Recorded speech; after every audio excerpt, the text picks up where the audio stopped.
आज हम आपको कुरान पाक की एक निहायत बाबरकत सूरत सुनाने जा रहे हैं, जिसका नाम सूरह है। कहते हैं कि जो शख्स महब्बत और यकीन के साथ इस मुबारक सूरत को सुनता है, अल्लाह ताला इसकी मुश्किलात आसान फरमा देता है और दिल को सुकून अता करता है। आइए अदब और एहतराम के साथ सूरह सुनते हैं और अल्लाह पाक से दुआ करते हैं कि वो हमारी तमाम परेशानियां दूर फरमाए, हमारी जायज़ दुआओं को कबूल फरमाए और हमारे दिलों को कुरान की रोशनी से मुनव्वर फरमाए। इंशाअल्लाह आमीन। أعوذ بالله من الشيطان الرجيم. بسم الله الرحمن الرحيم. ياسين والقرآن الحكيم. إنك لمن المرسلين على صراط مستقيم. تنزيل العزيز الرحيم. لتنذر قوما ما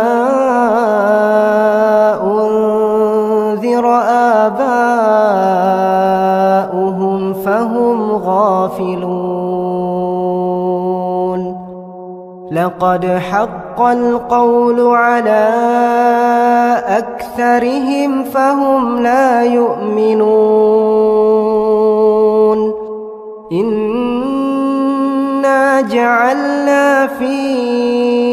أعناقهم أغلالا فهي إلى الأذقان فهم مقمحون.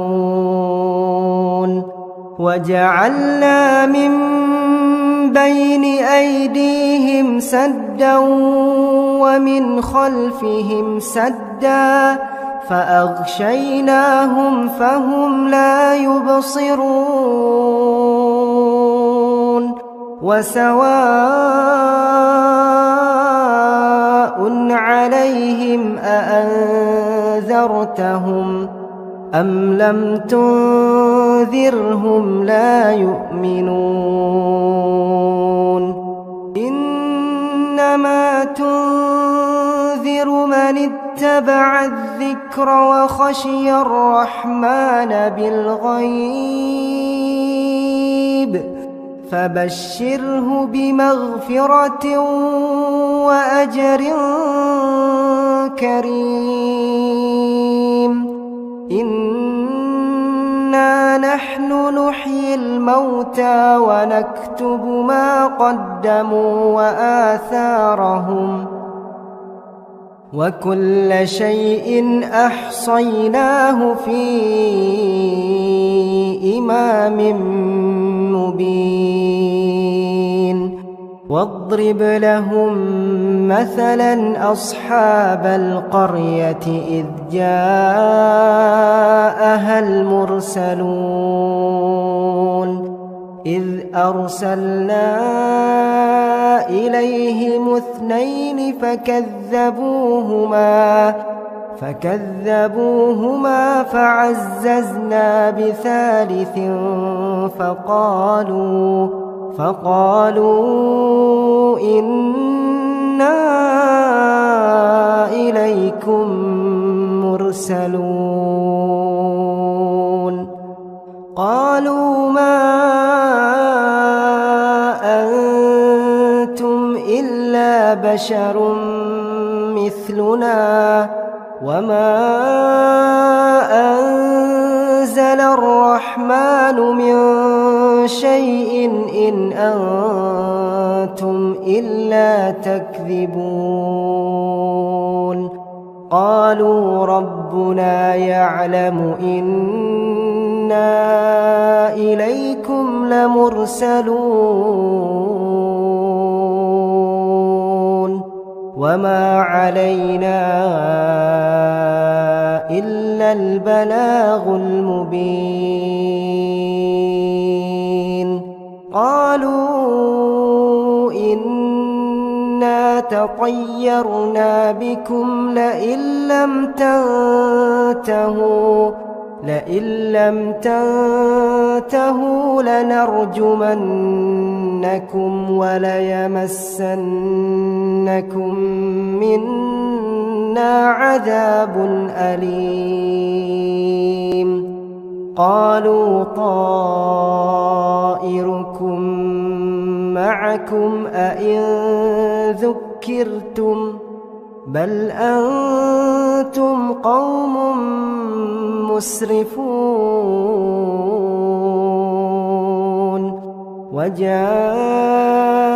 من أقصى المدينة رجل يسعى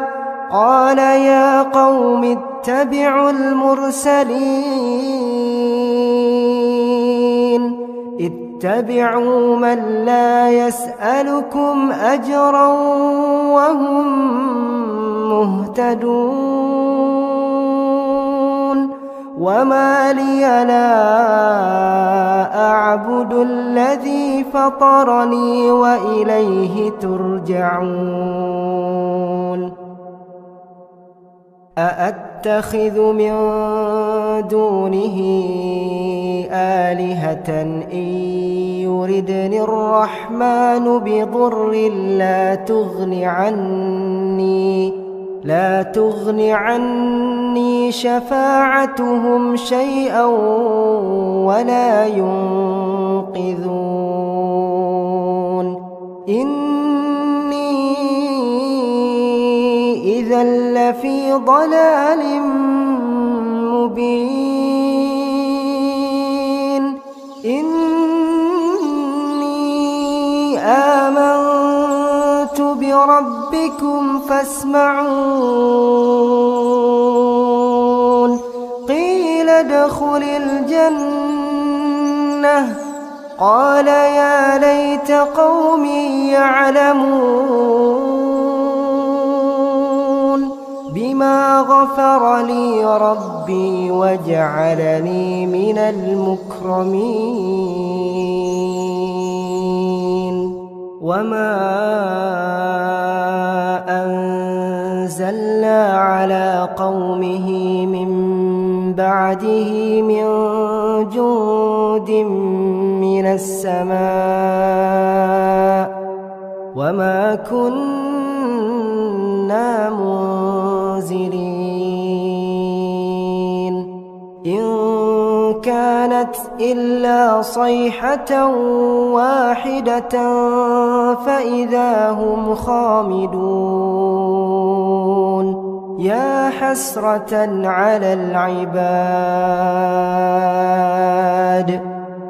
حسرة على العباد ما يأتيهم من رسول إلا كانوا به يستهزئون ألم يروا كم أهلكنا قبلهم من القرون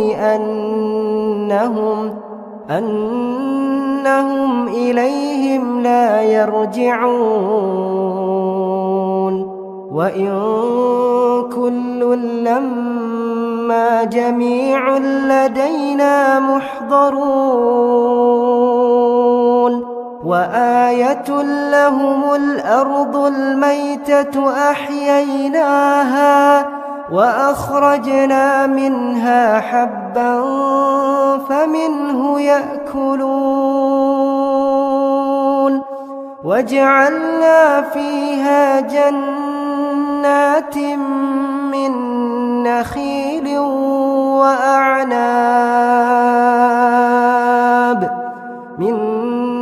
نخيل وأعناب وفجرنا فيها من العيون ليأكلوا من ثمره وما عملته أيديهم أفلا يشكرون سبحان الذي خلق الأزواج كلها مما تنبت تنبت الأرض ومن أنفسهم ومما لا يعلمون وآية لهم الليل نسلخ منه النهار فإذا هم مظلمون والشمس تجري لمستقر لها ذلك تقدير العزيز العليم والقمر قدرناه منازل حتى عاد كالعرجون القديم لا الشمس ينبغي لها أن تدرك القمر ولا الليل سابق النهار وكل في فلك يسبحون وآية لهم أنا حملنا ذريتهم في الفلك المشحون وخلقنا لهم من مثله ما يركبون وإن نشأ نغرقهم فلا صريخ لهم ولا هم ينقذون إلا رحمة منا ومتاعا إلى حين وإذا قيل لهم اتقوا ما بين أيديكم وما خلفكم لعلكم ترحمون وما تأتيهم من آية من آيات ربهم إلا كانوا عنها معرضين وإذا قيل لهم أنفقوا مما رزقكم الله قال الذين كفروا للذين آمنوا أنطعم من لو يشاء الله أطعمه إن أنتم إلا في ضلال مبين ويقولون متى هذا الوعد إن كنتم صادقين ما ينظرون إلا صيحة واحدة تأخذهم وهم يخصمون فلا يستطيعون توصية ولا إلى أهلهم يرجعون ونفخ في الصور فإذا هم من الأجداث إلى ربهم ينسلون قالوا يا ويلنا من بعثنا من مرقدنا هذا ما وعد الرحمن وصدق المرسلون إن كانت إلا صيحة واحدة فإذا هم جميع لدينا محضرون فاليوم لا تظلم نفس شيئا ولا تجزون إلا ما كنتم تعملون إن أصحاب الجنة اليوم في شغل فاكهون هم وأزواجهم في ظلال على الأرائك متكئون لهم فيها فاكهة ولهم ما يدعون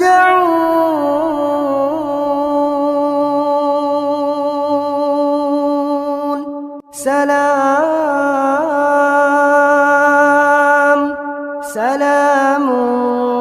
قولا من رب رحيم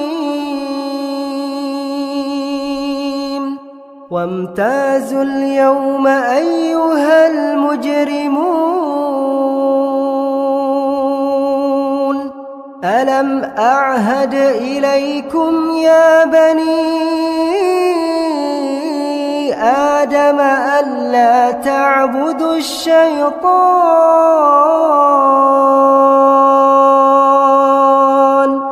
ألا تعبدوا الشيطان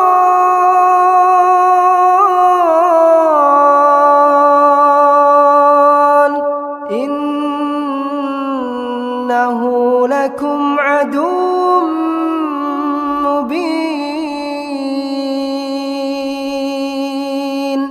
وأن اعبدوني هذا صراط مستقيم ولقد أضل منكم جبلا كثيرا أفلم تكونوا تعقلون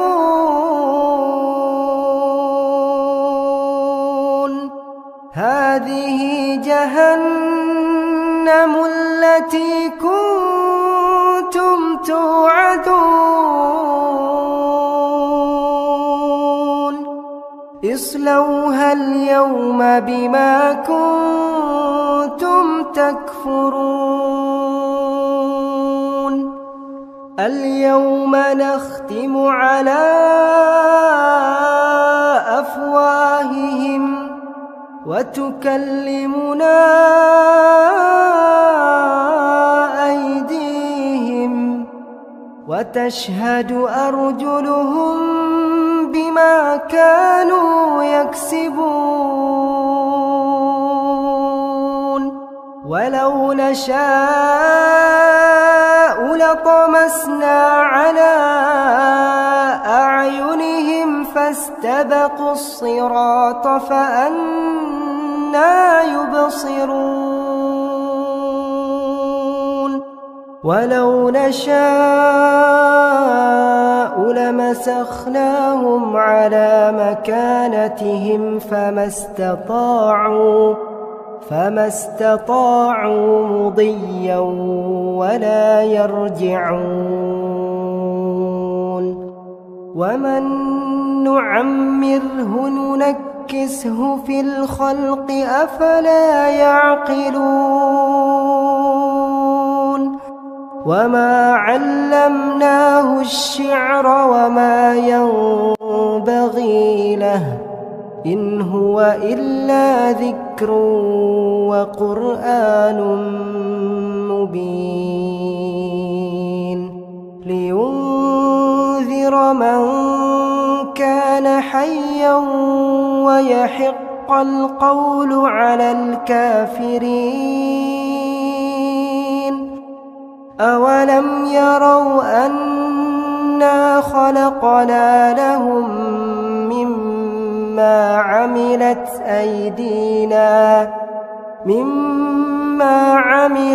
أيدينا أنعاما فهم لها مالكون وذللناها لهم فمنها ركوبهم ومنها يأكلون ولهم فيها منافع ومشارب أفلا يشكرون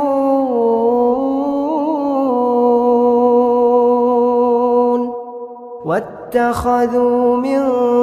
دون الله آلهة لعلهم ينصرون